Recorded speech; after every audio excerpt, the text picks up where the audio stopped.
Shalom, selamat pagi buat kita semua.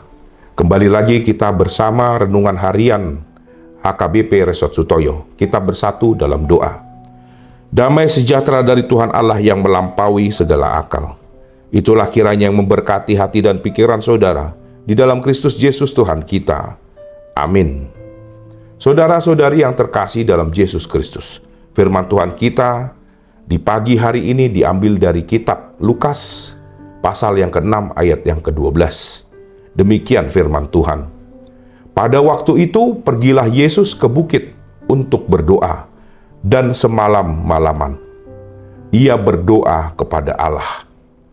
Dalam bahasa Batak dikatakan, di akka ari ima nakok ibana tudoluk martangiang, jala manipat nasabrunginima didat-dati martangiang tu debata.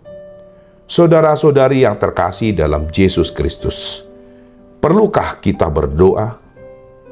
Pertanyaan ini sengaja saya ungkapkan, karena masih banyak saja saya melihat kita sebagai orang percaya belum meyakini dan mengandalkan doa sebagai kekuatan dalam kehidupan manusia.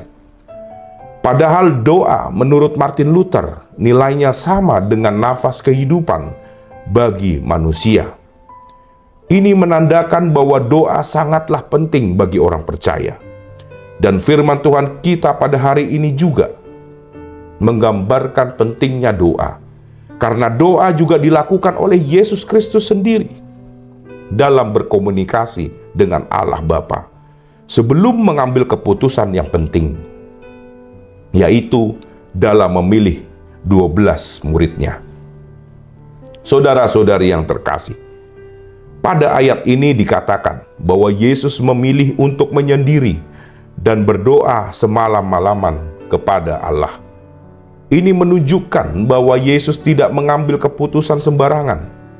Bahkan sebagai anak Allah, ia bergantung penuh kepada Bapa melalui doa.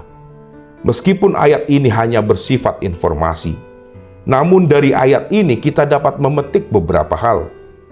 Pertama, bahwa apa yang dilakukan Yesus menunjukkan bahwa sebelum melakukan hal yang besar atau hal yang penting, maka kita harus terlebih dahulu mencari kehendak Allah dalam doa.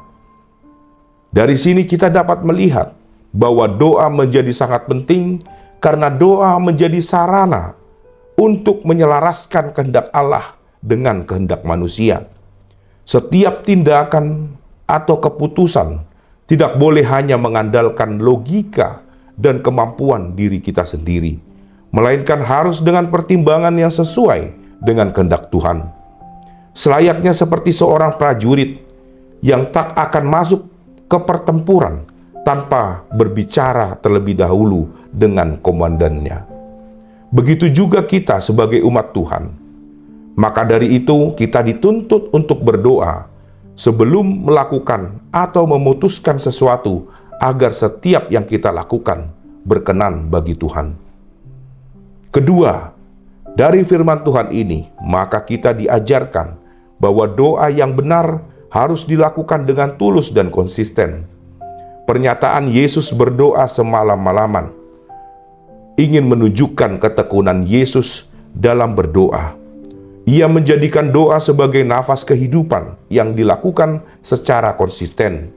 Dan tentunya sebagai umat Tuhan, kita juga dituntut untuk tekun berdoa kepada Tuhan dengan menjadikan doa seperti nafas kehidupan.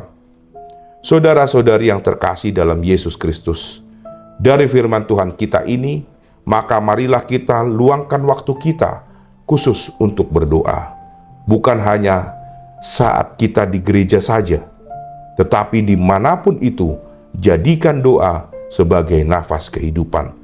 Karena dengan berdoa, maka kita belajar untuk berdiam, mendengar suara Tuhan dalam suatu keheningan.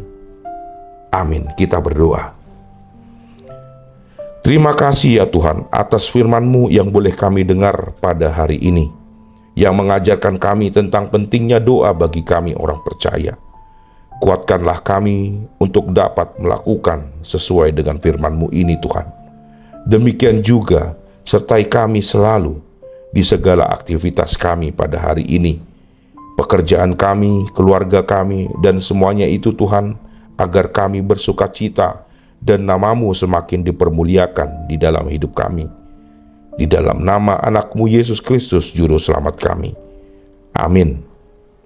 Terima kasih Bapak, Ibu, Saudara-saudari sekalian telah menonton channel ini. Selamat beraktivitas kembali, salam sehat, Tuhan Yesus memberkati.